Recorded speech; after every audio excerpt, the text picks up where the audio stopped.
Hello, friends. This is Ranger Mike at Huntington Beach State Park. And today we're going to be talking about how clearing a navigation channel can benefit wildlife. So, right now we're standing on one of the two jetties that actually hold the inlet of Murrells Inlet in one spot. These jetties were built by the Corps of Engineers back between 1979 and 1980 to stabilize the mouth of Murrells Inlet to make it safer for navigation.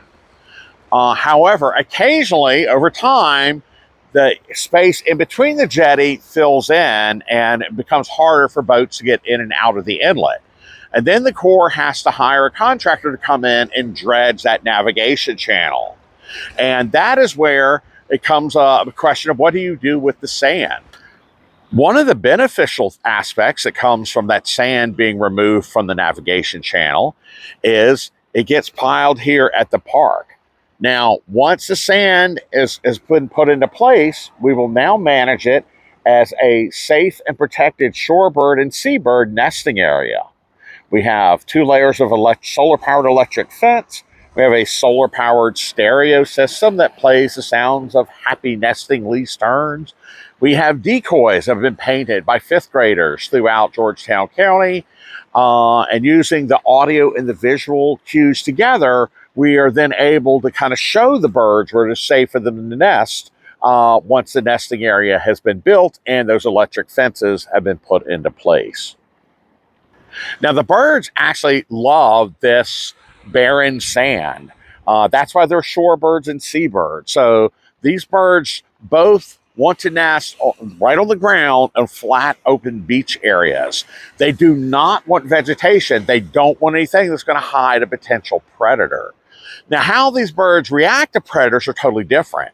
The shorebirds are going to nest as individual pairs, and if they see a predator coming near their nest, their eggs, or their chicks, they will feign a broken wing display and lead the predator away from the chick or the eggs. The seabirds nest totally differently. They're colonial nests. They nest in big groups. That's why we need the decoys and the sound system to kind of convince them where to nest, because they're only going to nest where others of their species are nesting. And here at the park, we're mainly managing for least terns. Those are a state threatened species in South Carolina. The least terns are tiny but mighty. Teamwork makes the dream work, and that's exactly what they do. They work together as a team to drive off predators by flying right at the end of their nose, swooping up the last second, and then pooping on them as they fly over. And working in large groups, they are able to then drive predators away from their nests or their chicks. So this project is nearing completion. Most of the sand that needs to be pumped here in the park has been pumped.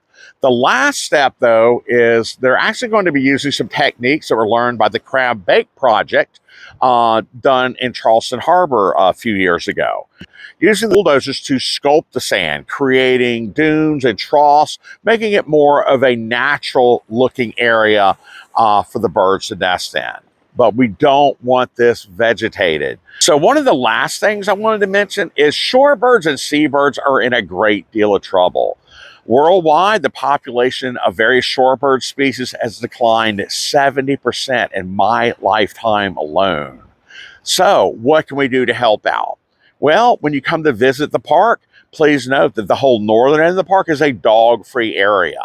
We love pets as much as anybody else, but the birds do not. The birds cannot distinguish between your very nice, friendly dog and a predator that is going to eat them. Just the presence of the dog, even if it's on a leash, is enough to keep the birds from using the beach. You've effectively shut down the beach to the birds.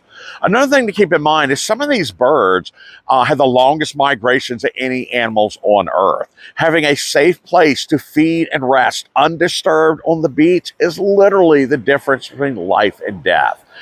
And we would invite you to come out and join us at Huntington Beach State Park to learn more about our birds, especially some of the conservation efforts going on to help ensure a future for our endangered shorebirds and seabirds. We hope to see you soon out at the park.